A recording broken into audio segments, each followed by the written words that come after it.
ನಮಸ್ಕಾರ ಎಲ್ರಿಗೂ. ಹೇಮಂತ್ ರಾವ್ ಅವರ ಸಂದರ್ಶನದ ಮೊದಲ ಭಾಗವನ್ನು ನೋಡಿದ್ರಿ. ಎರಡನೇ ಭಾಗಕ್ಕೆ ನಿಮಗೆ ಸ್ವಾಗತ.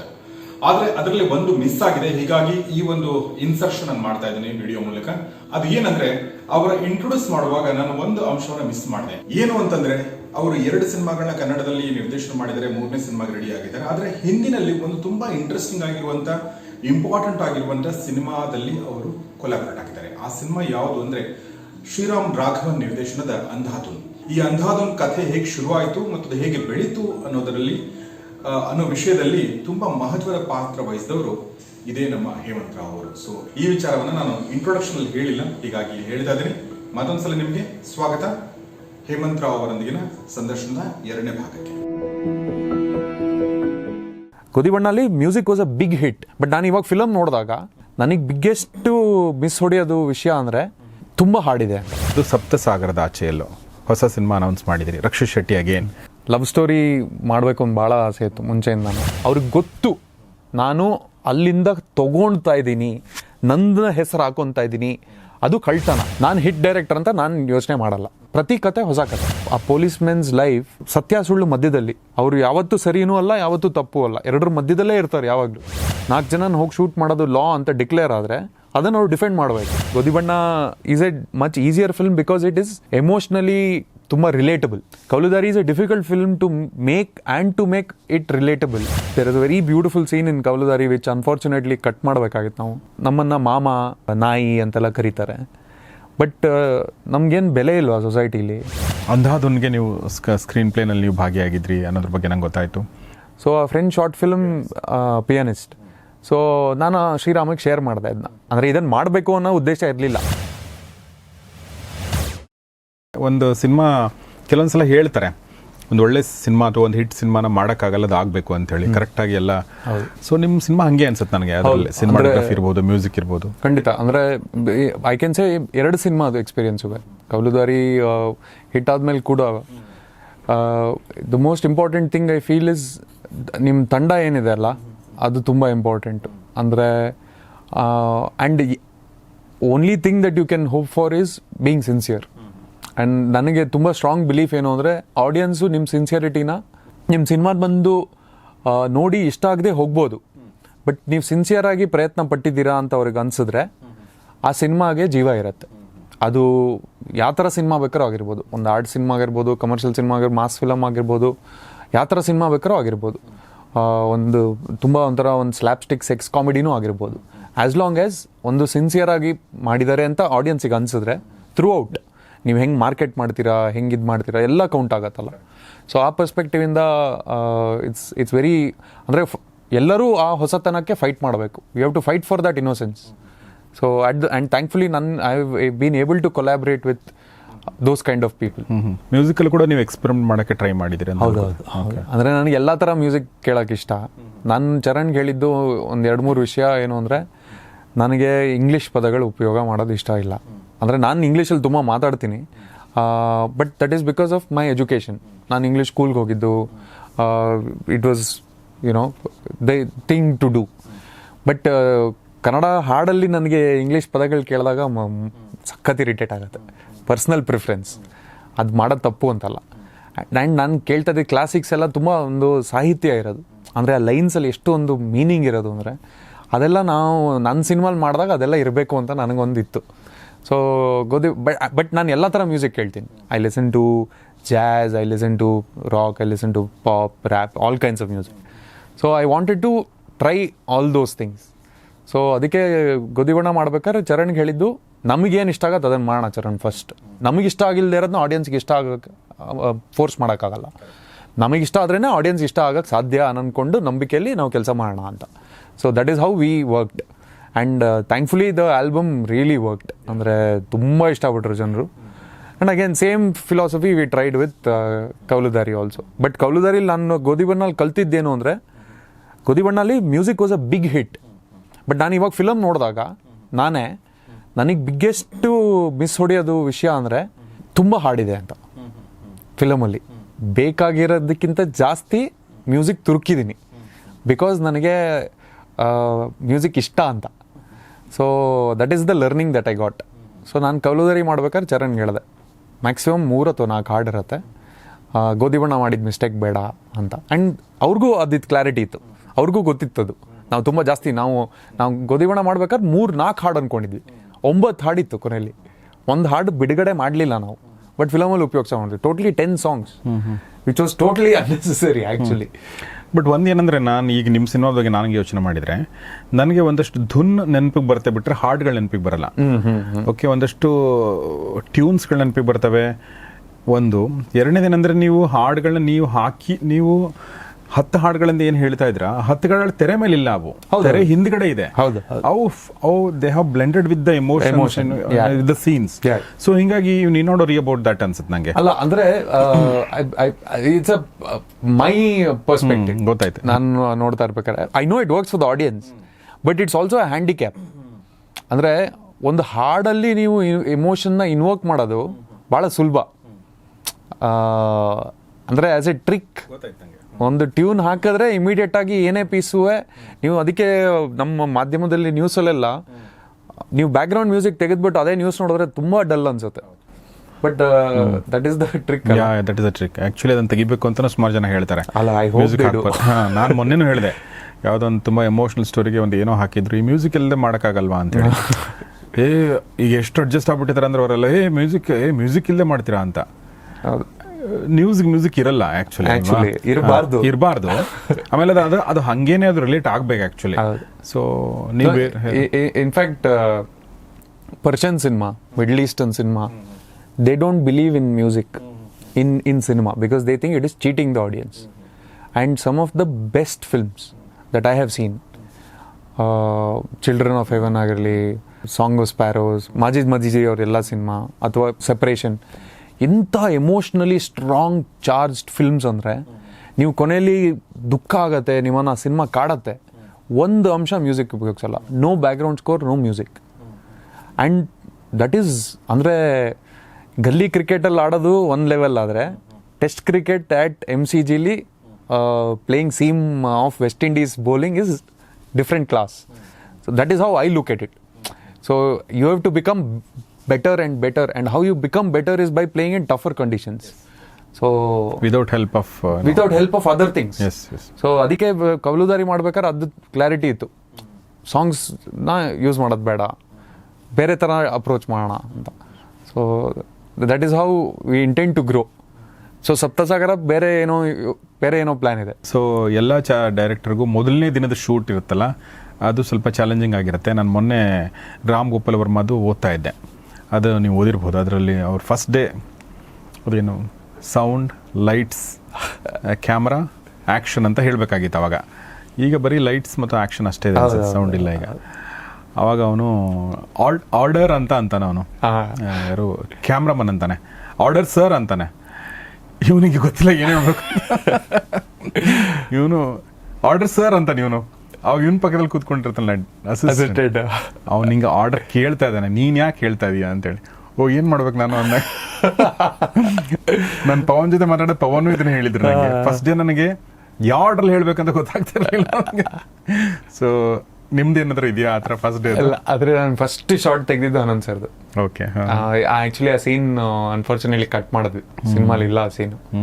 ಸೊ ಫ್ಲಾಶ್ ಬ್ಯಾಕ್ ಅಲ್ಲಿ ನಡೆಯುವಂತ ಒಂದು ಸೀಕ್ವೆನ್ಸು. ಸೊ ರಕ್ಷಿತ್ ಕ್ಯಾರೆಕ್ಟರ್ಗೆ ಮದುವೆ ಆಗಕ್ಕೆ ಬಂದು, ಅಂದ್ರೆ ತಾಯಿ ತೀರೋಗಿರ್ತಾರೆ, ಬರೀ ಅಪ್ಪ ಮಗ. ಸೊ ಅಪ್ಪ ಎಸ್ಪೆಷಲಿ ಡಿಸ್ಕನೆಕ್ಟೆಡ್ ರಿಲೇಶನ್ಶಿಪ್ ಇರ್ಬೇಕಾದ್ರೆ ಒಂದು ಅಪ್ಪ ಬಂದು ಮಗನಿಗೆ ಮದುವೆ ಬಗ್ಗೆ ಯೋಚನೆ ಮಾಡು ಅಂತ ಹೇಳೋದು ತುಂಬ ಸೂಕ್ಷ್ಮವಾದ ಒಂದು ಸಬ್ಜೆಕ್ಟ್. ಸೊ ಆ ಸೀನ್ ಆಯಿತು. So first short Anand sir ಬಂದು ಕೂತ್ಕೊಬೇಕು. ನನಗೆ ಭಾಳ ನರ್ವಸ್ನೆಸ್ಸು, ಬಟ್ ಅದನ್ನು ಗೊತ್ತಾಗಬಾರ್ದು. ಬಿಕಾಸ್ ಒಂದು ಆರ್ಟಿಸ್ಟು ನಿಮ್ಮ ನರ್ವಸ್ ಎನರ್ಜಿನ ಅವ್ರಿಗೆ ಗೊತ್ತಾಗಬಾರ್ದು. ಬಿಕಾಸ್ ಅವ್ರಿಗೆ ಅದು ಗೊತ್ತಾದರೆ ಅವ್ರಿಗೆ ನಿಮ್ಮ ಮೇಲಿರೋ ಕಾನ್ಫಿಡೆನ್ಸ್ ಕಮ್ಮಿ ಆಗುತ್ತೆ. He is completely depending on you. ಅವ್ರ history of work, any actor I feel, ಅವರು ಮಗು ಇದ್ದಂಗೆ ನಿಮ್ಮ ಇದರಲ್ಲಿ ನಿಮ್ಮನ್ನು ನಂಬಿ ಅಲ್ಲಿಗೆ ಬಂದಿದ್ದಾರೆ. ಸೊ ನೀವು ಅಲ್ಲಿ you can't show that your nervous. So ನಾನು ಥರ ಮೆಂಟಲಿ ಪ್ರಿಪೇರ್ ಆಗಿದ್ದೆ. ಅವಾಗ ತುಂಬ ಸಿಗರೇಟ್ ಸೇರ್ತಾ ಇದ್ದೆ, ಇವಾಗ ಬಿಟ್ಬಿಟ್ಟಿದ್ದೀನಿ. ಸೊ ಸರಿಯಾಗೋದು 3 ಸಿಗರೇಟ್ ಹೊಡೆದಿದ್ದೆ. Just happen. I was very tuned in. ಆದಮೇಲೆ ನಾನು ಇನ್ಫ್ಯಾಕ್ಟ್ ನನಗೆ ತುಂಬ ಚೆನ್ನಾಗಿ ಜ್ಞಾಪಕ ಇದೆ. ನನ್ನ ಕೋ ಡೈರೆಕ್ಟರ್ ಹೇಮಂತ್ ಅಂತ, ಅವ್ರು ಇವಾಗ ಅವ್ರು ಸಿನಿಮಾ ಮಾಡ್ತಾ ಇದ್ದಾರೆ. ಅವರು ಮಗ ಫಸ್ಟ್ ಶಾಟು ಅಂತ ಫುಲ್ ಖುಷೀಲಿ ಬೆನ್ ಹತ್ರ ಕೈ ಇಟ್ಟು ಹೇಳ್ದ, ಆಯಿತು ನೆಕ್ಸ್ಟ್ ಶಾಟು ಅಂತ. ನಾನು ಐ ಮೂಡ್ ಆನ್. ಅಂದರೆ I didn't even enjoy that moment because I was like so ಒಂಥರ ಒಂದು ಇನ್ ದ ಝೋನ್. ನಾನು ಇವಾಗ ಕೆಲವೊಮ್ಮೆ ಯೋಚನೆ ಮಾಡ್ತೀನಿ, I don't enjoy the moment actually many times. That is my regret. I should have enjoyed that moment a little more. ಇಲ್ಲ, ಬಹುಶಃ ಮುಂದೆ ನೀವು ಎಂಜಾಯ್ ಮಾಡೋಕ್ಕೆ ಶುರು ಮಾಡ್ತೀರಿ. ಯಾಕಂದರೆ ನಿಮಗೆ ಅಲ್ಲಿ ಆಗಿರೋದು ಖುಷಿಗಿಂತ ಮುಂದೆ ಆಗೋದ್ರ ಬಗ್ಗೆ ಟೆನ್ಷನ್ ಇರುತ್ತೆ. ಸೊ ಹಿಂಗಾಗಿ ನೀವು ಎಂಜಾಯ್ ಮಾಡೋಕ್ಕಾಗಲ್ಲ ಟೈಮಲ್ಲಿ. ಸೊ ಇದು ಗೋಧಿ ಬಣ್ಣ ಸಾಧಾರಣ ಮೈಕಟ್ಟು. ಅದಾದ ನಂತರ ನಿಮ್ಮ 2ನೇ ಸಿನಿಮಾ ಕವಲುದಾರಿ ಮಾಡಿದ್ರಿ, ಪುನೀತ್ ರಾಜ್ಕುಮಾರ್ ಅವರ ನಿರ್ಮಾಣ. ಮತ್ತು ಸಾಕಷ್ಟು ಜನ ಅದರಲ್ಲೂ ಅನಂತ್ ಇದ್ದಾರೆ, ಅದರಲ್ಲೂ ಅಚ್ಯುತ್ ಇದ್ದಾರೆ, ಮತ್ತು ಇವರು ನಮ್ಮ ರಿಷಿ ಇದ್ದಾರೆ. So how that happened? ಅದು ಆ್ಯಕ್ಚುಲಿ ನಾನು ಅದರದ್ದೊಂದು ಬೇಸ್ ಲೈನ್ ಒಂದು ಐಡಿಯಾ ಇತ್ತು ನನಗೆ. ಓಕೆ. ಸೊ ಗೋಧಿ ಬಣ್ಣ ಆದಮೇಲೆ ಸೆಕೆಂಡ್ ಸಿನಿಮಾ ಏನು ಮಾಡೋದು ಅನ್ನೋದು ತುಂಬ ಚಾಲೆಂಜಿಂಗ್ ಅಲ್ಲ ಅದು. ಅಂದರೆ ಎಲ್ಲ ಈ ಎಸ್ಪೆಷಲಿ ಚಿಕ್ಕ ವಯಸ್ಸಲ್ಲಿ ಹೇಳ್ತಾರಲ್ಲ, ಸೆಕೆಂಡ್ ಪಿ ಯು ಕಣೋ ಟರ್ನಿಂಗ್ ಪಾಯಿಂಟು, ಆ ಥರ ಆಲ್ಮೋಸ್ಟ್ ಈಕ್ವಲೆಂಟ್ ಅಂದರೆ ಸಿನಿಮಾ ಇಂಡಸ್ಟ್ರಿಲಿ ಸೆಕೆಂಡ್ ಫಿಲಮ್ ಕಣೋ ಟರ್ನಿಂಗ್ ಪಾಯಿಂಟು ಥರ. Because it can decide if you will have a long career or a very short one hit ವಂಡರ ಇವನು ಫ್ಲೂಕಲ್ಲಾಗಿದ್ದ, ಅದು ಈ ಥರ ಎಲ್ಲ ಎಲ್ಲಿರೋ ಪ್ರೆಷರ್ಸ್ ಇರುತ್ತಲ್ಲ. ಸೊ ಆ ಥರ ಇತ್ತು. ಬಟ್ ನನಗೆ ತುಂಬ ಕ್ಲಿಯರ್ ಇದ್ದಿದ್ದ ವಿಷಯ ಏನು ಅಂದರೆ, ಕತೆ ನನಗೆ ಸರಿ ಅನ್ಸೋ ತನಕ ನಾನು ಮಾಡಲ್ಲ. ಎಷ್ಟು ವರ್ಷ ಆದರೂ ಪರವಾಗಿಲ್ಲ, ನಾನು ವೆಯ್ಟ್ ಮಾಡ್ತೀನಿ. ಆ್ಯಂಡ್ ಥ್ಯಾಂಕ್ಫುಲಿ ಗೋಧಿ ಬಣ್ಣ ತುಂಬ ಕಮರ್ಷಿಯಲಿ ವರ್ಕೌಟ್ ಆಗಿದ್ದರಿಂದ ನಾನು ಒಂದು ಸ್ವಲ್ಪ, ಅಂದರೆ ನನ್ನ ದುಡಿಮೆ ಪರ್ಸ್ಪೆಕ್ಟಿವಿಂದನೂ ಒಂದು ಸ್ವಲ್ಪ ಇತ್ತು, ನನಗೇನು ಜೀವನ ನಡ್ಸೋಕ್ಕೆ ಎಷ್ಟು ಬೇಕೋ ಅಷ್ಟಿತ್ತು. ಸೊ ಐ ವಾಸ್ ಲೈಕ್ ಪರವಾಗಿಲ್ಲ, ವೆಯ್ಟ್ ಮಾಡ್ಬೋದು ನಾನು, ದುಡ್ಡು ಹಿಂದೆ ಬೀಳೋ ನೆಸೆಸಿಟಿ ಇಲ್ಲ ಇವಾಗ ಅಂತ. ಸೊ ವೆಯ್ಟ್ ಮಾಡಿ ಈ ಐಡಿಯಾ ಮೇಲೆ ಡೆವಲಪ್ ಮಾಡ್ತಾ ಇರ್ಬೇಕಾದ್ರೆ ಪುನೀತ್ ಸರ್ ಶೋಡ್ ಇಂಟ್ರೆಸ್ಟ್. ಅವರು ತುಂಬ ಮುಂಚೆಯಿಂದನೂ ಹೇಳ್ತಾರೆ. ನಂಗೆ ಗೋಧಿ ಬಣ್ಣ ಟೈಮಲ್ಲೇ ಆ್ಯಕ್ಚುಲಿ ಹೇಳಿದರು ಐ ವಾಂಟ್ ಟು ಪ್ರೊಡ್ಯೂಸ್ ಅಂತ. ಆ್ಯಂಡ್ ಅವ್ರು ನಾನು ಪೃಥ್ವಿಲಿ ಅಸೋಸಿಯೇಟಾಗಿ ಕೆಲಸ ಮಾಡಿದಾಗ ಅವಾಗಲೇ ಹೇಳಿದರು, ಪ್ರೊಡ್ಯೂಸ್ ಮಾಡಬೇಕು, ಒಳ್ಳೊಳ್ಳೆ ಸಿನಿಮಾ ನಾನು ಮಾಡಬೇಕು ಅಂತ, ಆ ಲೆಗಸಿ ಕ್ಯಾರಿ ಮಾಡಬೇಕು ಅಂತ ಭಾಳ ಆಸೆ ಇತ್ತು ಅವ್ರಿಗೆ. ಸೊ ಆಫ್ಟರ್ ಗೋಧಿ ಬಣ್ಣ when he told me again that is interested, I knew that ಅವ್ರು ಮಾಡಬೇಕು ಅಂತ, ಅದೆಲ್ಲೋ ಒಂದು ಕಡೆ ಕೂಡಿ ಬರಬೇಕು ಅಂತ ಹೇಳ್ತಾರಲ್ಲ, ಆ ಥರ ಒಂದು ಆಗಿದ್ದು ಇದು. So I told him the idea, he liked it, ತುಂಬ ಇಷ್ಟ ಆಯ್ತು ಅವ್ರಿಗೆ. ಸೊ ಶುರು ಮಾಡೋಣ ಅಂತ ಹೇಳಿ that's how it started. PRK productions ಮಾಡಿ ಇನ್ಮೇಲಿಂದ ರೆಗ್ಯುಲರಾಗಿ ಫಿಲ್ಮ್ಸ್ ಪ್ರೊಡ್ಯೂಸ್ ಮಾಡಬೇಕು, but will start with your film ಅಂತ ಶುರುವಾಗಿದ್ದು. ಕತೆ ಬರೆದೆ ನಾನು. ಅನಂತ್ ಸರ್ಗೆ ಕತೆ ಹೇಳಕ್ಕೆ ಹೋದೆ. ನಂದು ಅಂದರೆ there are certain things that I wanted to do for my own sake. ಏನು ಅಂದರೆ, ನಾನು ಹಿಟ್ ಡೈರೆಕ್ಟರ್ ಅಂತ ನಾನು ಯೋಚನೆ ಮಾಡಲ್ಲ. ನಾನು ಒಂದು ಅಂದರೆ ಸಿನಿಮಾ ಇಂಡಸ್ಟ್ರೀಲಿ ಒಂದೇನು ಅಂದರೆ, ಪ್ರತಿ ಕತೆ ಹೊಸ ಕತೆ. ನೀವು ಪ್ರೀವಿಯಸ್ ಸಿನಿಮಾಲಿ ಕಲ್ತಿದ್ದು ಟೆಕ್ನಿಕಲಿ ನಿಮಗೆ ಮುಂದಿನ ಸಿನಿಮಾಗೆ ಎಕ್ಸ್ಪೀರಿಯನ್ಸ್ ಹೆಲ್ಪ್ ಆಗುತ್ತೆ ಹೊರತು, ಕತೆ ಆ ಕತೆ ವರ್ಕ್ ಆಗಿದ್ದು ಈ ಕತೆ ವರ್ಕ್ ಆಗದೆ ಇರ್ಬೋದು. So I have to approach it like it is my first and last film.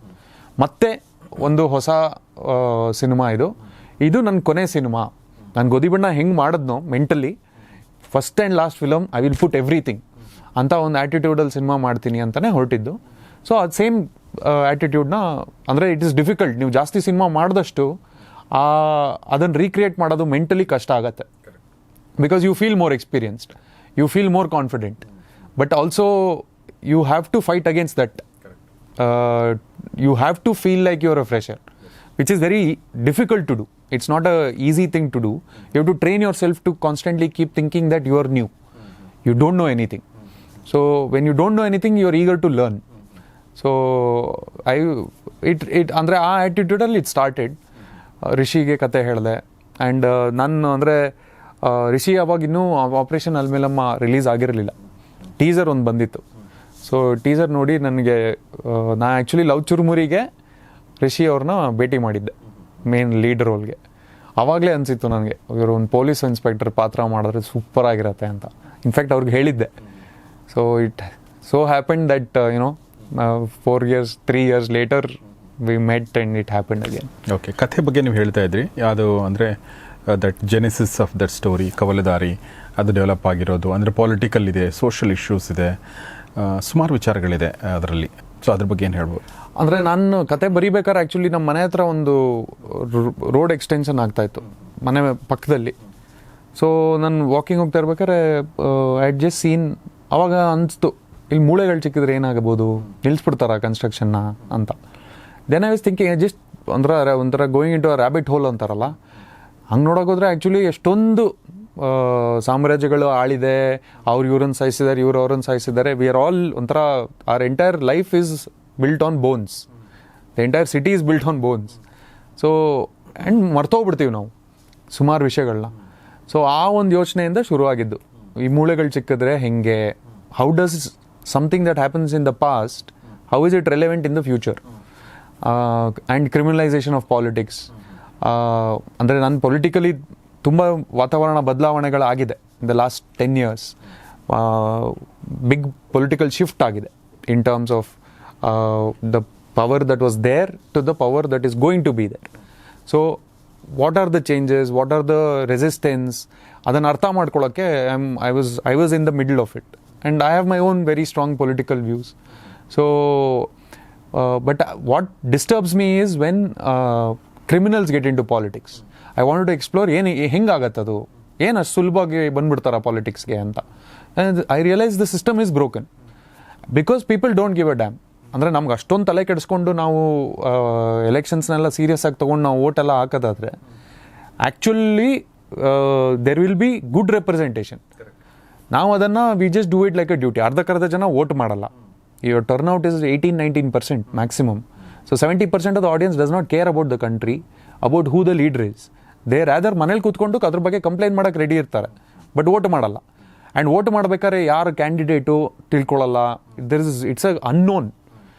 So ಅದೆಲ್ಲ ನನಗೆ ತುಂಬ ರೆಲೆವೆಂಟ್ ಅಂತ ಅನಿಸ್ತು. So it started working. But the one crucial thing that ಸಖತ್ ನನಗೆ ಹುಕ್ ಥರ ಸಿಕ್ಕಿದ್ದು ಅಂದರೆ, ಲೈಕ್ ಗೋಧಿ ಬಣ್ಣಲ್ಲಿ ಅಪ್ಪ ಕಾಣೆ ಆಗ್ತಾನೆ, ಮಗ ಹುಡುಕ್ತಾನೆ ಅಂತ ಒಂದು ಕೋರ್ ಅಂತ ಸಿಕ್ಕಿದ್ದು, ಆ ಪೊಲೀಸ್ ಇನ್ಸ್ಪೆಕ್ಟರ್ದು ಯೂನಿಫಾರ್ಮ್ದು ಒಂದು ಇದಿದೆ ಅಲ್ಲ, ಎಲಿಮೆಂಟ್ ಇದೆ ಅಲ್ಲ, ಬಿಳಿ ಯೂನಿಫಾರ್ಮು ಕಾಕಿ ಅಂತ ಆಗಿ.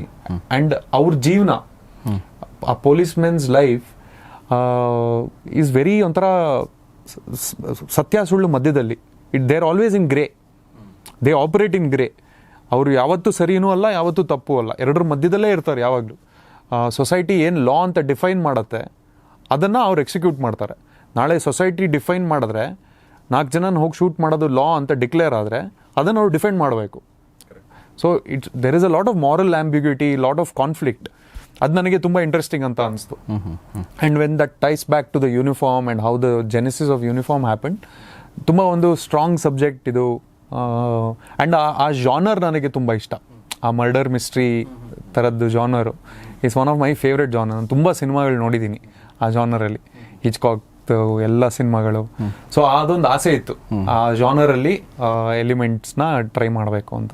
ಸೊ ಹಂಗೆ ಇಟ್ ಸ್ಟಾರ್ಟೆಡ್. ಆ್ಯಂಡ್ ಅಗೇನ್ ತುಂಬ ರಿಸರ್ಚ್ ಮಾಡಿದೆ, ತುಂಬ ಪೊಲೀಸ್ ಆಫೀಸರ್ಸ್ ಮೀಟ್ ಮಾಡಿದೆ. ಸೊ ಅದೆಲ್ಲ ಆದಷ್ಟು ಸ್ಕ್ರಿಪ್ಟಲ್ಲಿ ಇನ್ಕ್ಲೂಡ್ ಮಾಡಿದ್ದೀವಿ. ಓಕೆ. ಸೊ ಅದ್ರ ರಿಸೆಪ್ಷನ್ನು, ಈಗ ನಿಮಗೆ ಗೋಧಿ ಬಣ್ಣ ರಿಸೆಪ್ಷನ್ನು ಆಬ್ವಿಯಸ್ಲಿ ಕಂಪ್ಯಾರಿಸನ್ ಬರುತ್ತೆ ಅಲ್ವಾ? ಇದು ಹೇಗೆ ಇತ್ತು, ಇದ್ರ ರಿಸೆಪ್ಷನ್, ಇದಕ್ಕೆ ಸಿಕ್ಕಂತ ಫೀಡ್ಬ್ಯಾಕ್ ಹೇಗಿತ್ತು? ತುಂಬ ಚೆನ್ನಾಗಿತ್ತು. ಅಂದರೆ ಬೇರೆ ಥರ ರಿಸೆಪ್ಷನ್ ಇತ್ತು. ಐ ವುಡ್ ಫೀಲ್ ಗೋಧಿ ಬಣ್ಣ ರಿಸೆಪ್ಷನ್ ವಾಸ್ ಯೂನಿವರ್ಸಲ್. ಅಂದರೆ ಲಿಟ್ರಲಿ ಯಾರು ನೋಡಿದ್ರು 90% out of 100 loved the film, loved the emotion and they felt ತುಂಬ ಅವ್ರದ್ದೇ ಹತ್ತಿರದಲ್ಲಿ ಸುತ್ತಮುತ್ತ ಆಗ್ತಾ ಇರೋ ಕಥೆನ ನೋಡ್ತಾ ಇದ್ದಾರೆ ಥರ ಫೀಲಿಂಗ್ ಇತ್ತು. ಬಟ್ ನನಗೆ ಮೆಂಟಲಿ ಗೊತ್ತಿದ್ದೇನು ಅಂದರೆ 2 things that I am always worried about. ಹಾಕಿರೋ ಬಂಡವಾಳ ವಾಪಸ್ ಬರಬೇಕು ಪ್ರೊಡ್ಯೂಸರ್ಗೆ, ಅದು ನಂದು first sole objective. Second is ನನ್ನ ಕಥೆದು ಏನು ಕೋರ್ ಇದೆ ಅದು ತಲುಪಬೇಕು, ಏನು ಹೇಳೋಕ್ಕೆ ಪ್ರಯತ್ನ ಪಡ್ತಾ ಇದ್ದೀನಿ ಅದು ತಲುಪಬೇಕು ಅಂತ. ಸೊ ಕೌಲುದಾರಿಯಲ್ಲಿ ನನಗೆ ಗೊತ್ತಿತ್ತು ದಟ್ ಈ ಕತೆ is not emotionally going to relate in a large way like Godhi Banna. So ನಾನು as long as I don't compare myself to ಗೋಧಿ ಬಣ್ಣ, it is not my burden to bear. If the audience compares, ನಾಳೆ ಅವನವರು ನನ್ನ first cinema ನೋಡಿ second cinema ನೋಡಿ ಇಲ್ಲಪ್ಪ first ಸಿನಿಮಾನೇ better cinema ಅಂದರೆ ಅದನ್ನು ನಾನು ಅಕ್ಸೆಪ್ಟ್ ಮಾಡಲ್ಲ. That is his perspective. For me both are my babies, they are independent of each other. ಇದರದ್ದೇ ಅದರದ್ದು ಒಂದು ಫೀಚರ್ಸ್ ಇದೆ, ಅಂದರೆ ಮಕ್ಕಳಿದ್ದಂಗಲ್ಲ, it is my creation. So I feel more love towards Kauludari because it has got less love from the audience. But it's a more challenging film, I feel. Andre Godibanda is a much easier film because it is emotionally tumma relatable. Kauludari is a difficult film to make and to make it relatable because it is about people that we don't really care about.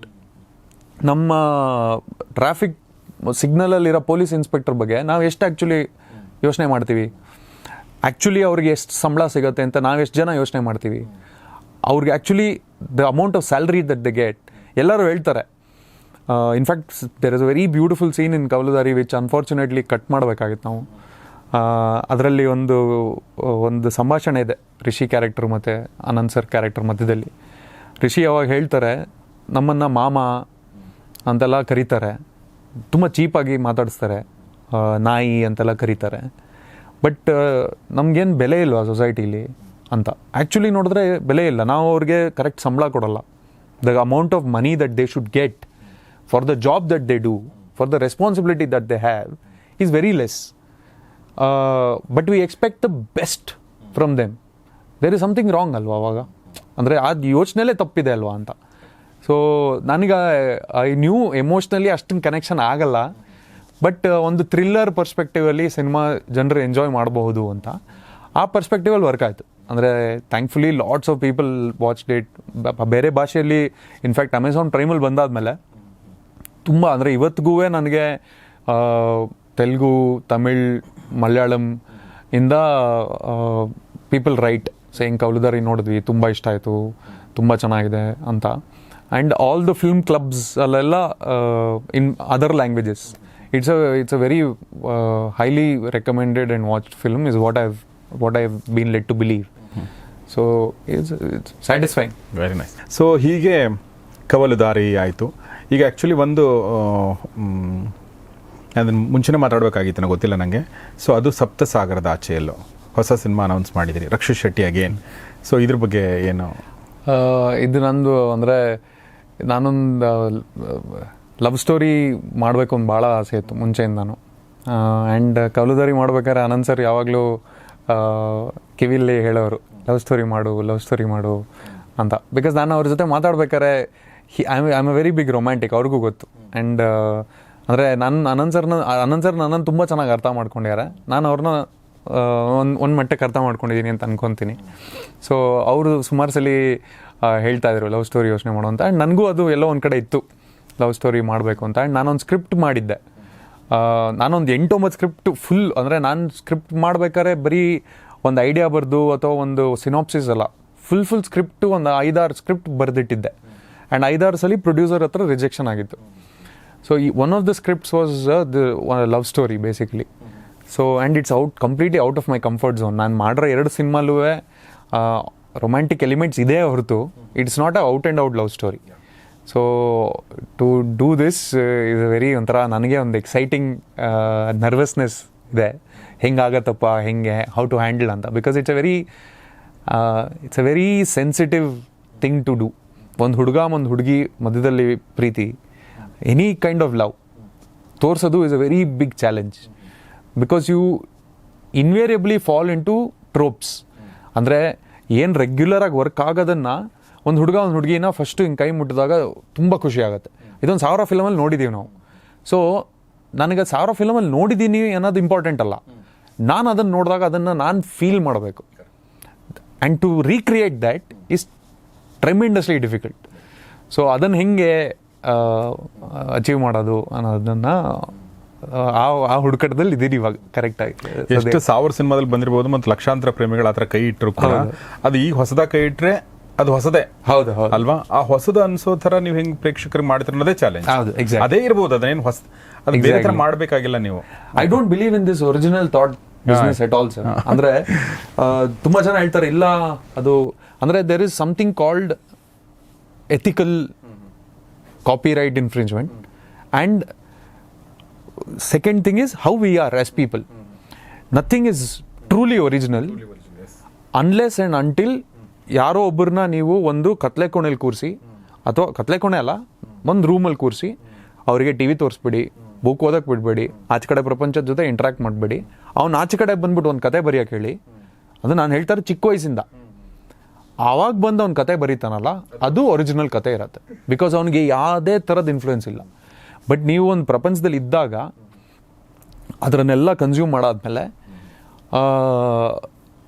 Then you come out with something, you then cannot say ಅದು original ಇಲ್ಲ. But ಇಲ್ಲಿ ಏನು ಬಹಳ problem ಏನು ಅಂದರೆ there are many people who do this with insincerity. ಅಂದರೆ ಅವ್ರಿಗೆ ಗೊತ್ತು ನಾನು ಅಲ್ಲಿಂದ ತಗೊಳ್ತಾ ಇದ್ದೀನಿ, ನನ್ನ ಹೆಸರು ಹಾಕೊತಾ ಇದ್ದೀನಿ, ಅದು ಕಳ್ತನ. ದಟ್ ತುಂಬ ಜನ ಮಾಡಿಬಿಟ್ಟಿದ್ದಾರೆ. ಸೊ ಅದು ಮಾಡದೇ ಇರೋರ್ಗೂ ಅದೊಂಥರ ಒಂದು ಡೌಟ್ ಕ್ರಿಯೇಟ್ ಆಗಿಬಿಡುತ್ತೆ. ಅಲ್ಲಿ ಎಲ್ಲೋ ಕಾಪಿ ಮಾಡಿ ಬಂದಿದ್ದಾರೆ, ಅಲ್ಲಿಂದೇನೋ ಮಾಡಿ ಬಂದಿದ್ದಾರೆ ಅಂತ. ಅದು ನನಗೆ ಇನಿಷಿಯಲಿ ತುಂಬ ಒಂಥರ ಕೋಪ ಬರೋದು. ಯಾಕೆಂದರೆ ಐ ರಿಮೆಂಬರ್ ಗೋಧಿಬಣ್ಣ ಟೈಮಲ್ಲಿ ಯಾವುದೋ ಒಂದು ಪೋಸ್ಟರ್ ಮಾಡಿದ್ವಿ ನಾವು. ತುಂಬ ಚೆನ್ನಾಗಿತ್ತು ಪೋಸ್ಟರ್, ತುಂಬ ಒಳ್ಳೆ ರೆಸ್ಪಾನ್ಸ್ ಸಿಕ್ಕಿತ್ತು. ಮಾಧ್ಯಮದಲ್ಲಿ ಇದೇ ಥರ ಯಾವುದೋ ಇಂಟರ್ವ್ಯೂ ಮಾಡ್ಬೇಕಾದ್ರೆ ಒಬ್ಬರು ಜರ್ನಲಿಸ್ಟು ಎಲ್ಲಿಂದ ಕಾಪಿ ಮಾಡಿದ್ದು ಅಂದರು. ಹಿ ಜಸ್ಟ್ ಅಸ್ಯೂಮ್ಡ್ ನಾವೆಲ್ಲಿಂದ ನಾವು ತಗೊಂಡು ಮಾಡಿಬಿಟ್ಟಿದ್ದೀವಿ ಅಂತ. ಐ ವಾಸ್ ಲೈಕ್ ತುಂಬ ಬೇಜಾರಾಯ್ತು ನನಗೆ. ಅಂದರೆ ನಮಗೆ ಕೆಪಾಸಿಟಿ ಇಲ್ವಾ, ಅಂದರೆ ನಾವು ಆ ಮಟ್ಟಕ್ಕೆ ಬಂದ್ಬಿಟ್ಟಿದ್ದೀವ ದಟ್ ವೇರ್ ಆಲ್ರೆಡಿ ಅಸ್ಯೂಮ್ ಮಾಡ್ಕೊಂಡ್ಬಿಡ್ತಾರೆ ನಮಗೇನು ಹೊಸತನ ಇಲ್ಲ ಅಂತ. ನಮ್ಮದು ಇಂಡಸ್ಟ್ರಿ ಈ ಥರ ನೋಡ್ತಾ ಇದ್ದಾರ ನಮ್ಮನ್ನು ಅಂತ ಒಂದು ಅನ್ಸಕ್ಕೆ ಶುರು ಆಗಿತ್ತು. ಬಟ್ ನಾನು ಅದಕ್ಕೆ ಐ ಡೋಂಟ್ ಬಿಲೀವ್ ನಾನೊಂದು ಪಟ್ಟಂತೇನೋ ಹೇಳ್ಬಿಟ್ಟು ಅವ್ರನ್ನ ಡಿಸ್ಪ್ರೂವ್ ಮಾಡೋದ್ರಲ್ಲಿ ನಂಗೆ ಖುಷಿ ಇಲ್ಲ. ನಾನೊಂದು 4-5 ಸಿನಿಮಾ ಮಾಡಾದ್ಮೇಲೆ ಅವರೇ ಮೈಂಟಲಿ ಚೇಂಜ್ ಆಗೋದು ಇದೆ ಅಲ್ಲ, that is for more rewarding. So I was like okay, ಒಂದಿನ ಪ್ರಾಬಬ್ಲಿ ಅವ್ರಿಗೆ ಗೊತ್ತಾಗತ್ತೆ ಅಂತ ಸುಮ್ಮನೆ ಆಗ್ಬಿಟ್ಟೆ. ಸೊ ಸಪ್ತಸಾಗರದ ಚಲೋ ರಕ್ಷಿತ್ ಜೊತೆಗೆ ಹುಡುಗಿ ಯಾರು ಇನ್ನು ಫೈನಲೈಸ್ ಆಗಿಲ್ಲ. ಆ್ಯಕ್ಚುಲಿ ಎಲ್ಲ ಆಗಬೇಕಾಗಿತ್ತು, ಕೋವಿಡ್ ಆಗಿರೋದ್ರಿಂದ ಏನೂ ಮಾಡೋಕ್ಕಾಗಿಲ್ಲ. ಸೊ ಹುಡುಕಾಟದಲ್ಲಿದ್ದೀವಿ, ಇನ್ನು ಫೈನಲೈಸ್ ಆಗಿಲ್ಲ. ಆ್ಯಸ್ ಆಫ್ ನೌ ಬರೀ ರಕ್ಷಿತ್ ಒಬ್ಬರೇ actually on board. Okay. So ಇದ್ರ ಮಧ್ಯದಲ್ಲಿ ನೀವು ಹಿಂದಿ ಸಿನಿಮಾ ಇಂಡಸ್ಟ್ರಿ ಜೊತೆ ಕಾಂಟ್ಯಾಕ್ಟ್ ಇರೋದು, ಕನೆಕ್ಷನ್ನು ಮತ್ತು ನಿಮ್ಮ ಅಂಧಾಧುನ್ಗೆ ನೀವು ಸ್ಕ್ರೀನ್ ಪ್ಲೇನಲ್ಲಿ ನೀವು ಭಾಗಿಯಾಗಿದ್ರಿ ಅನ್ನೋದ್ರ ಬಗ್ಗೆ ನಂಗೆ ಗೊತ್ತಾಯಿತು. ಆಮೇಲೆ ನಿಮ್ಮ ಸಿನಿಮಾಗಳು ಹಿಂದಿಗೆ ರಿಮೇಕ್ ಆಗ್ತಾ ಇರೋದು, ಬೇರೆ ಭಾಷೆಗಳಿಗೆ ರಿಮೇಕ್ ಆಗ್ತಾ ಇರೋದ್ರ ಬಗ್ಗೆ ನಾವು ಮಾತಾಡ್ತಾ ಇದ್ವಿ. ಸೊ ಈ ಬಗ್ಗೆ ಹೇಳೋದಾದರೆ ಅಂದರೆ ಭಾಳ ಮೋರ್ ದೆನ್ ಎನಿಥಿಂಗ್ ಎಲ್ಸ್ ತುಂಬ ಹೆಮ್ಮೆ ಆಗುತ್ತೆ. ಬಿಕಾಸ್ ಅಂದರೆ ನಾವು ಬೇರೆ ಭಾಷೆ ಸಿನಿಮಾನ ನಮ್ಮ ಭಾಷೆಗೆ ರೀಮೇಕ್ ಆಗೋದು ತುಂಬ ಕಾಮನ್ ಆಗಿಬಿಟ್ಟಿತ್ತು.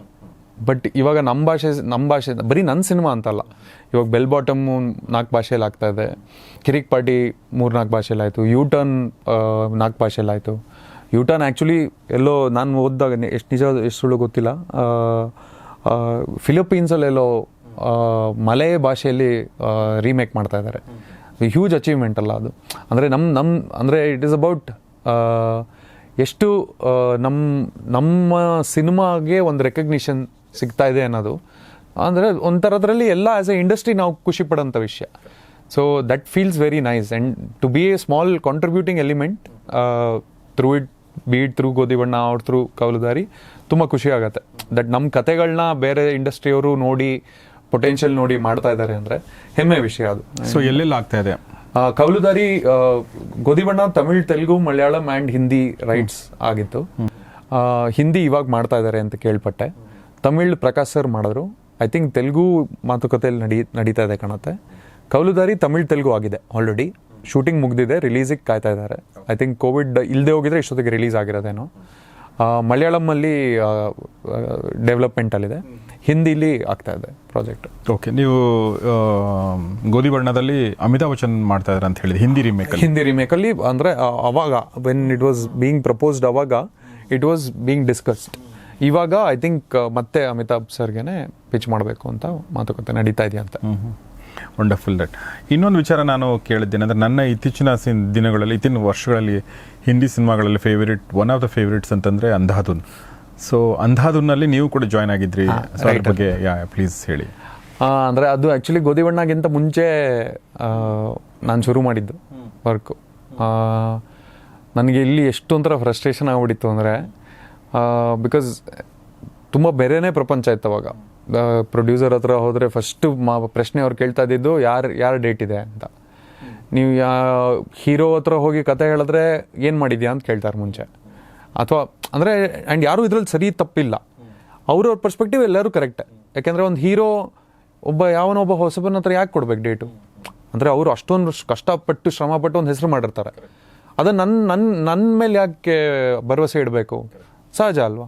ಪ್ರೊಡ್ಯೂಸರ್ ಅಷ್ಟು ದುಡ್ಡು ಮಾಡಿರ್ತಾರೆ, ನನ್ನ ಮೇಲೆ ಯಾಕೆ ಇಡಬೇಕು ಅಂತ ಒಂದಿರುತ್ತೆ. ಸೊ ನನಗೆ ಒಂಥರ ಈ ಒಂದು ಕ್ಯಾಚ್ 22 ಸಿಚುವೇಶನ್ ಇತ್ತು.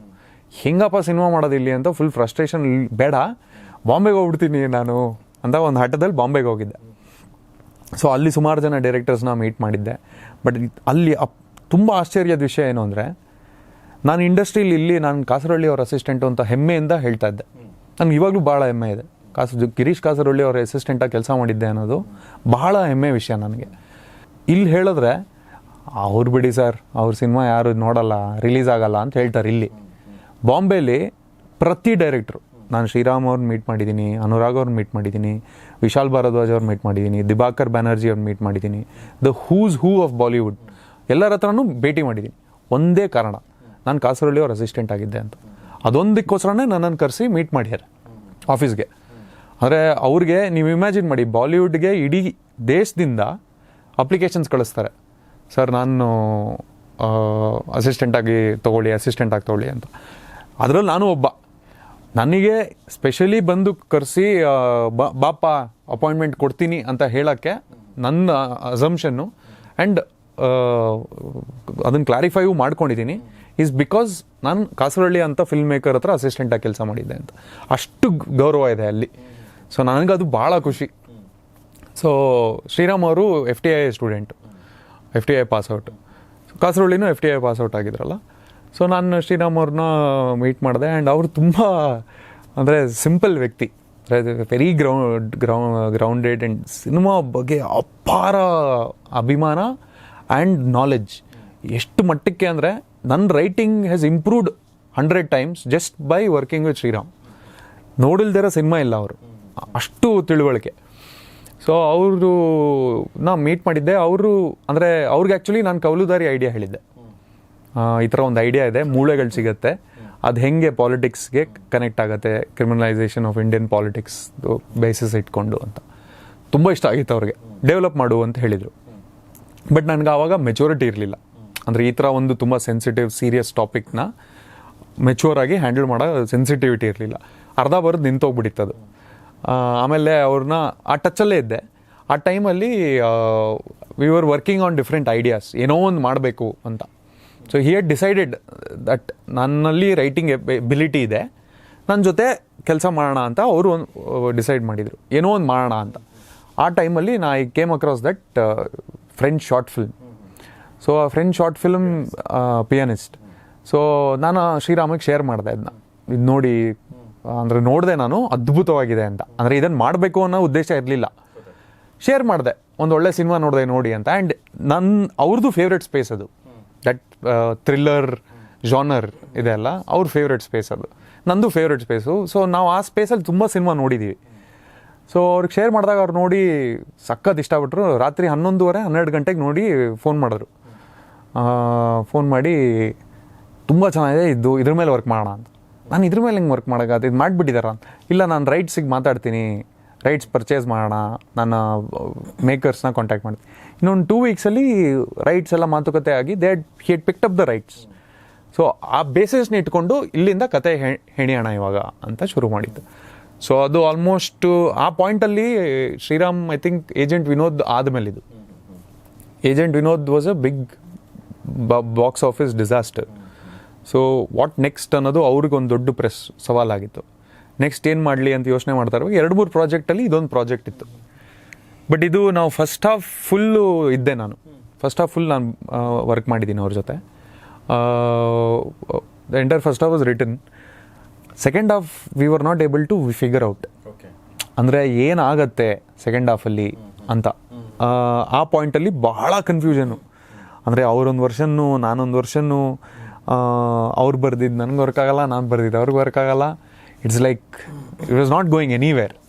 ಆ ಟೈಮಲ್ಲಿ ಅವರು ಬದಲಾಪುರ ಮಾಡಿದ್ರು, ನಿಂತೋಯ್ತು. ನಂದು ಲವ್ ಚುರುಮುರಿ ಶುರು ಮಾಡಿದೆ, ನಿಂತೋಯ್ತು. ಅದಾದಮೇಲೆ ಫುಲ್ ಫ್ರಸ್ಟ್ರೇಟ್ ಆಗಿ ನನ್ನ ಲೈಫ್ ಎಂಟೈರ್ಲಿ ನಿಂತೋಯ್ತು. ಯಾವ ಪಾಯಿಂಟಿಗೆ ಅಂದರೆ ನಾನು ಹಿಂದಿ ಪ್ರಾಜೆಕ್ಟು ಆಗ್ತಾಯಿಲ್ಲ, ಕನ್ನಡ ಪ್ರಾಜೆಕ್ಟು ಆಗ್ತಾಯಿಲ್ಲ, ಎಲ್ಲ ಫುಲ್ ಸ್ಟಾಪ್ ಆಗಿಬಿಟ್ಟಿದೆಯಲ್ಲ ಅಂತ. ಆವಾಗ ನಾನು ಗೋಧಿ ಬಣ್ಣ ಮಾಡಿದೆ. ಗೋಧಿ ಬಣ್ಣ ಆದಮೇಲೆ ಅವ್ರು ಬದಲಾಪುರ ಮುಗೀತು. ನೆಕ್ಸ್ಟ್ ಏನು ಮಾಡಲಿ ಅಂತ ಅವ್ರು ಯೋಚನೆ ಮಾಡ್ತಾ ಇರ್ಬೇಕಾದ್ರೆ ಮತ್ತೆ ಈ ಐಡಿಯಾಗೆ ವಾಪಸ್ ಬರ್ತಾಯಿದ್ರು ಅವ್ರು ಅವಾಗವಾಗ. ನಾನು ಇದನ್ನು ಆ್ಯಡ್ ಮಾಡಿದೆ ಏನನ್ಸುತ್ತೆ ಹೇಳು, ಇದನ್ನು ಆ್ಯಡ್ ಮಾಡೋದೆ ಏನನ್ಸುತ್ತೆ ಹೇಳೋದು. ಅವಾಗ ಬರೀ ನಾನು ಅವರು ಮಾತ್ರ ವರ್ಕ್ ಮಾಡ್ತಾ ಇದ್ದೀನಿ, ಇನ್ಯಾರೂ ಇರಲಿಲ್ಲ. ನಾನು ಕೌಲುದಾರಿ ಶುರು ಮಾಡ್ಬೇಕಾದ್ರೆ he started Andhadhun again just before. Then the 3 new writers came in and in fact entire second half ಅವ್ರು ಬರ್ದಿರೋದು. First half is only what I have written. Okay, but that's a wonderful film and ಒಂಥರ ಬೇರೆ ಥರದೇ cinema ಆಗಿದೆ ಅಲ್ವಾ? ಈಗಲೂ ಕೂಡ ನೀವು ಅಂದರೆ ನಾನು ಏನಕ್ಕೆ ಅಂದರೆ I am very thankful to Sriram. ತುಂಬ ಕೆಲವು ಜನ ನಾನು ಮಾಡಿರೋ ಕಾಂಟ್ರಿಬ್ಯೂಷನ್ನ ಅಕ್ನಾಲೇಜ್ ಮಾಡಿರೋರು. ಅಂದರೆ ಅಷ್ಟು ವರ್ಷಗಳ ಹಿಂದೆ ನಾನು ಕೆಲಸ ಮಾಡಿದ್ದು, ಒಂದು ಫಸ್ಟ್ ಹಾಫ್ ಫುಲ್ ಮೇಲೆ ವರ್ಕ್ ಮಾಡಿ the rest of the film ಬೇರೆ ರೈಟರ್ಸ್ 3 other ರೈಟರ್ಸ್ ಜೊತೆ ಕೆಲಸ ಮಾಡಿದ್ದಲ್ಲ. ನನ್ನನ್ನು ಮರ್ತ್ಬಿಡ್ಬೋದಾಗಿತ್ತು ಈಸಿಯಾಗಿ. ಬಟ್ ಅವರು ಸಿನಿಮಾ ರೆಡಿ ಆದಮೇಲೆ ನನ್ನನ್ನು ಬಾಂಬೆಗೆ ಕರೆದ್ರು, ನೋಡು ಸಿನಿಮಾನ ನೀನು, ಅಂದರೆ ರಿಲೀಸ್ಗಿಂತ ಮುಂಚೆ ನೀನು ಅಭಿಪ್ರಾಯ ತಿಳಿಸು ಎಡಿಟಲ್ಲಿ ಇರ್ಬೇಕಾರೆ ಏನನ್ಸುತ್ತೆ ಅಂತ. Because he considered me as one of the people because of which the film is happening. So and that is a very ಅಂದರೆ ಅವ್ರ ದೊಡ್ಡ ಗುಣ ಅದು, to recognize that and to credit me in the film. Not many people would have done it. So I am very thankful. I feel ಅವರಿಂದ ಕಲ್ತಿದ್ದು ನನಗೆ ಎಷ್ಟು ದೊಡ್ಡದು ಅಂದರೆ it pales in comparison to all this, but it's still a very great gesture. So ನಿಮ್ಮ ಸಿನಿಮಾಗಳ ಬಗ್ಗೆ ಸಾಕಷ್ಟು ಮಾತಾಡಿದ್ದೀವಿ ನಾವು ಹೇಮಂತ್. ಈಗ ಕನ್ನಡ ಫಿಲ್ಮ್ ಇಂಡಸ್ಟ್ರಿ ಮತ್ತು ಒಟ್ಟಾರೆ ಫಿಲ್ಮ್ ಇಂಡಸ್ಟ್ರಿನಲ್ಲಿ ಆಗುವಂಥ ಟೆಕ್ನಾಲಜಿಕಲ್ ಡೆವಲಪ್ಮೆಂಟ್ಗಳು, ವಿಶೇಷವಾಗಿ ಕೋವಿಡ್ನಿಂದ ಏನೆಲ್ಲ ಚಾಲೆಂಜಸ್ ಬಂದಿದೆ ಮತ್ತು ಏನೆಲ್ಲ ಅವೆನ್ಯೂಸ್ ಕ್ರಿಯೇಟ್ ಆಗಿದೆ ಅದ್ರ ಬಗ್ಗೆ ಮಾತಾಡೋದಾದರೆ, ನಾನು ಮೊನ್ನೆ ಒಂದು ಸಿನಿಮಾ ನೋಡ್ಬೇಕಂತ ಅಂದ್ಕೊಂಡು ಮತ್ತೆ ನೋಡಲಿಲ್ಲ. ಅದು ಯಾವುದಂದ್ರೆ ಕ್ಲೈಮ್ಯಾಕ್ಸ್ ಅಂತ. ಯಾಕೆ ಆರ್ ಜಿ ರಾಮ್ ಗೋಪಾಲ್ ವರ್ಮಾದು ಯಾಕೆ ಅಂತಂದರೆ ಅದು ಸಿನಿಮಾ ಥಿಯೇಟ್ರಲ್ಲೂ ರಿಲೀಸ್ ಆಗಿಲ್ಲ, ಈ ಕಡೆ OTT ಪ್ಲಾಟ್ಫಾರ್ಮಲ್ಲೂ ರಿಲೀಸ್ ಆಗಿಲ್ಲ. ಅವ್ರದ್ದೇ ಒಂದು ಪ್ಲಾಟ್ಫಾರ್ಮನ್ನು ಕ್ರಿಯೇಟ್ ಮಾಡಿಕೊಂಡು ಅವ್ರು ಅದರಲ್ಲಿ ರಿಲೀಸ್ ಮಾಡಿದ್ದಾರೆ. ಮತ್ತು ಅವರೇ ಹೇಳಿರೋ ಹಾಗೆ ಸುಮಾರು ಒಂದೇ ಶೋಗೆ ಅವ್ರು ಸಾಕಷ್ಟು ದುಡ್ಡು ಬಂದಿದೆ ಅನ್ನೋ ಮಾತನ್ನು ಕೂಡ ಹೇಳಿದ್ದಾರೆ. ಸೊ ಈ ಥರ ಆಗೋದು ಅಂದರೆ ಫಿಲ್ಮ್ ಮೇಕರ್ಸ್ಗೆ ಒಂದು ಅಪಾರ್ಚುನಿಟಿ ಅಂತಂದರೂ ಕೂಡ ಒಂದು ಟ್ರೆಡಿಷ್ನಲ್ ಫಿಲ್ಮ್ ವೀವಿಂಗ್ ಒಂದು ಎಕ್ಸ್ಪೀರಿಯನ್ಸ್ ಎಲ್ಲಿ ಹೋಗ್ತಾ ಇದೆ. ಥಿಯೇಟ್ರ್ಗಳ ಕತೆ ಏನು, ಹಂಗಾದರೆ ಪಾಪ್ಕಾರ್ನ್ ಕತೆ ಏನು, ಮಲ್ಟಿಪ್ಲೆಕ್ಸ್ ಕತೆ ಏನು? ನನ್ನ ಫೀಲಿಂಗ್ ಏನು, I don't buy into, ಅಂದರೆ ತುಂಬ ಜನ ಇದ್ದಾರೆ they are peddling this whole thing of theatre ಮುಗೀತು, ಫ್ಯೂಚರ್ ಮುಗೀತು, ಇನ್ನು ಮಿಕ್ಕಿದ್ದೆಲ್ಲ OTT. ಐ ಫೀಲ್ ಸಿನಿಮಾ ಅಂದರೆ ನಾವು ತುಂಬ we are forgetting history. Cinema has existed during great depression. Cinema has existed through 2 world wars, not 1, 2 world wars, where theatres have been destroyed physically and reconstructed again. And people have still gone to theatres. It's gone through different, ಈ pandemic ಅನ್ನೋ concept ಬೇರೆ ಬೇರೆ ದೇಶದಲ್ಲಿ ಲೋಕಲೈಸ್ಡಾಗಿ ಆಗಿದೆ. ಈ global ಸ್ಕೇಲಲ್ಲಿ ಈ ಮಟ್ಟಕ್ಕೆ ಆಗಿಲ್ಲದೆ ಇರ್ಬೋದು, ಬಟ್ ಲೋಕಲ್ ಸ್ಕೇಲಲ್ಲಿ ಸುಮಾರು ಕಡೆ ಆಗಿದೆ. Cinema survived all of it. I am very confident that cinema will survive even this. But does not mean that ನಿಮಗೆ ಬೇರೆ ಥರ ಪ್ಲ್ಯಾಟ್ಫಾರ್ಮ್ಸ್ಗೆ ಅವಕಾಶ ಇರಲ್ಲ ಅಂತ. ಅಂದರೆ what cinema offers no other platform can offer. Because ಅಂದರೆ ಟೆಲಿವಿಷನ್ ಬಂದಾಗೂ ಹೇಳಿದ್ರು ಥಿಯೇಟರ್ ಬಿಸ್ನೆಸ್ ಮುಗೀತು ಅಂತ, ಬಟ್ ನಿಲ್ಲಿಲ್ಲ. Only thing is dynamics change ಆಗ್ಬೋದು. ಸಣ್ಣ ಸಿನಿಮಾಗಳು ಮಾಡೋದು ಥಿಯೇಟ್ರಿಗೋಸ್ಕರ it might not be a good idea. It might be better to make a small film for direct platform release. But ಅಂದರೆ ಇದರ ಜೀವ ಮುಗೀತು, ಇದು ಹುಟ್ಕೊಳ್ಳುತ್ತೆ, ಅದು I think is very inaccurate. I think both can coexist and both will coexist because ಇವಾಗ ನೀವು ಯಾವುದೇ ಪ್ಲ್ಯಾಟ್ಫಾರ್ಮ್ ಅಂತ ತೊಗೊಂಡ್ರೂ, ಅಮೆಝಾನ್ ಆಗಲಿ, ಪ್ರೈಮ್ ಆಗಲಿ, ಅಥವಾ ರಾಮ್ ಗೋಪಾಲ್ ವರ್ಮಾ ಅವ್ರದಂಗೆ, ಅಥವಾ ಬೆಂಗಳೂರಲ್ಲೇ ಯಾವುದೋ ಒಂದು ಪ್ಲ್ಯಾಟ್ಫಾರ್ಮ್ ಶುರು ಮಾಡ್ತಾ ಇದ್ದಾರೆ ಲೋಕಲ್ಲಾಗಿ ಅಂದ್ರೂ, ನೀವು ವರ್ಷಕ್ಕೆ 250 ಸಿನಿಮಾ ಆಗ್ತಾಯಿದೆ ಅಂದರೆ 250 ಸಿನಿಮಾಲೂ ಇಲ್ಲಿ ಎಲ್ಲದರಲ್ಲೂ ರಿಲೀಸ್ ಆಗೋಕ್ಕಾಗಲ್ಲ. ಯಾವುದಕ್ಕೋ ಒಂದು ಸ್ವಲ್ಪ ಥಿಯೇಟ್ರಿಗೆ ಬೇಕೇ ಬೇಕಾಗತ್ತೆ, ಇನ್ನು ಮಿಕ್ಕಿದ್ದು ಯಾವುದೋ ಬೇರೆ ಪ್ಲ್ಯಾಟ್ಫಾರ್ಮಿಗೆ ಬೇಕಾಗತ್ತೆ. ಎಷ್ಟು ಸಿನಿಮಾ ಅಂತ ಅಮೆಝಾನ್ ಅವ್ರು ತೊಗೊತಾರೆ, ಎಷ್ಟು ಸಿನಿಮಾ ಅಂತ ನೆಟ್ಫ್ಲಿಕ್ಸ್ ಅವರು ತೊಗೊತಾರೆ, ಎಲ್ಲೋ ಒಂದು ಕಡೆ ಅವ್ರದ್ದು ಒಂದು ಕ್ಯಾಪ್ ಬರುತ್ತಲ್ಲ. So that is when I think people will have to think of innovative ways to ಜನರಿಗೆ ಹೆಂಗೆ ತೋರಿಸೋದು ಸಿನಿಮಾನ ಅಂತ. ಆ್ಯಂಡ್ ಅದು ಅಂದ ಕಾಲದಿಂದನೂ ಬಿಗ್ ಪ್ರಾಬ್ಲಮ್ಮೇ ಅದು. ಜನರು ನಮ್ಮ ಸಿನಿಮಾನ ಹೆಂಗಪ್ಪ ತೋರಿಸೋದು, ನಮಗೆ ಥಿಯೇಟರ್ ಸಿಗ್ತಾ ಇಲ್ಲ, ಇವಾಗ ಪ್ಲ್ಯಾಟ್ಫಾರ್ಮ್ ಸಿಗ್ತಾ ಇಲ್ಲ, ನಾವೇ ಒಂದು ಪ್ಲ್ಯಾಟ್ಫಾರ್ಮ್ ಸೃಷ್ಟಿ ಮಾಡ್ಕೊಳ್ಳೋಣ. ಅಥವಾ ಪ್ಲ್ಯಾಟ್ಫಾರ್ಮಲ್ಲಿ ಇರೋರು ನಮಗೆ ಬೇಕಾಗಿರೋ ಬೆಲೆ ಕಟ್ತಾ ಇಲ್ಲ. ನಾವು ಖರ್ಚು ಮಾಡಿರೋದು 50 ಲಕ್ಷ, ನಮಗೆ ಅವ್ರು 10 ಲಕ್ಷ ಕೊಡ್ತೀನಿ ಅಂತ ಹೇಳ್ತಾ ಇದ್ದಾರೆ. ಸೊ ನಾವೇ ನಮ್ಮ ಪ್ಲ್ಯಾಟ್ಫಾರ್ಮ್ ಶುರು ಮಾಡ್ತೀವಿ. I have major reservations in the sense of ನಾವೇ ಪ್ಲ್ಯಾಟ್ಫಾರ್ಮ್ ಶುರು ಮಾಡ್ತೀವಿ ಅನ್ನೋದು ಎಷ್ಟು ಮಟ್ಟಕ್ಕೆ ಸಸ್ಟೈನಬಲ್ ಅಂತ. ಓಕೆ, ಅಂದರೆ everything at the end of it is a business. ಅವರು ಯಾರು ಸೃಷ್ಟಿ ಮಾಡ್ತಾರೆ ಪ್ಲ್ಯಾಟ್ಫಾರ್ಮ್ನ, ಏನೋ ಒಂದು ಬಿಸ್ನೆಸ್ ಪರ್ಸ್ಪೆಕ್ಟಿವಲ್ಲೇ ಅವ್ರ ಸೆಲ್ಫಿಶ್ ಮೋಟಿವ್ಸ್, ಅಂದರೆ ಸೆಲ್ಫಿಶ್ ಅನ್ನೋದು ತಪ್ಪಾಗತ್ತೆ, ಬಟ್ ಅವ್ರ ಪರ್ಸ್ನಲ್ ಒಂದು ಮೋಟಿವೇಶನ್ಗೆ ಅದನ್ನು ಸೆಟಪ್ ಮಾಡ್ತಾ ಇರ್ತಾರೆ. ಬಟ್ ಅದು ಲಾಂಗ್ ಟರ್ಮ್ ಸಸ್ಟೆನೆನ್ಸ್ ಯೋಚನೆ ಮಾಡಬೇಕಲ್ಲ, ಅದನ್ನು ನಂಬ್ಕೊಳಕ್ಕಾಗಲ್ಲ. I believe that if you're a true film maker and you're like me, ಅಂದರೆ ನಿಮಗೆ ಬರೀ ಫಿಲ್ಮ್ ಮಾಡಬೇಕು ಅಂತ ಆಸೆ, ಬೇರೆ ಇನ್ನೇನು ತಲೆ ಯೋಚನೆ ಇಲ್ಲ. The business side of it is not very important, but it is for you from a personal perspective, then you do only films. No, ನಿಮಗೆ ಅದು ಅಮೆಝಾನಲ್ಲಿ ತೋರಿಸಿದ್ರು ಒಂದೇ, ಅಥವಾ ಇಲ್ಲಿ ಯಾವುದೋ ಒಂದು ಲೋಕಲ್ ಪ್ಲ್ಯಾಟ್ಫಾರ್ಮಲ್ಲಿ ತೋರಿಸಿದ್ರು ಒಂದೇ, ಜನರು ನೋಡ್ಬೇಕು ನಿಮ್ಮ ಸಿನಿಮಾನ. As long as that happens, ನನಗೆ I have no problems with anything. So theatres will continue to exist ಅಂತ. ಹೌದು, ಅಂದರೆ ಬಟ್ ಏನು ಅಂದರೆ there will be losses, because ಅವ್ರದ್ದು ಲಾಸ್ಟ್ 3-4 months ಇಂದ ಥಿಯೇಟ್ರಿಗೆ ಬಂದಿಲ್ಲ ಅಂದರೆ ಭಾಳನೇ ಕಷ್ಟ ಆಗತ್ತೆ. Longer it goes on, hopefully ಅದು it doesn't go on for too long.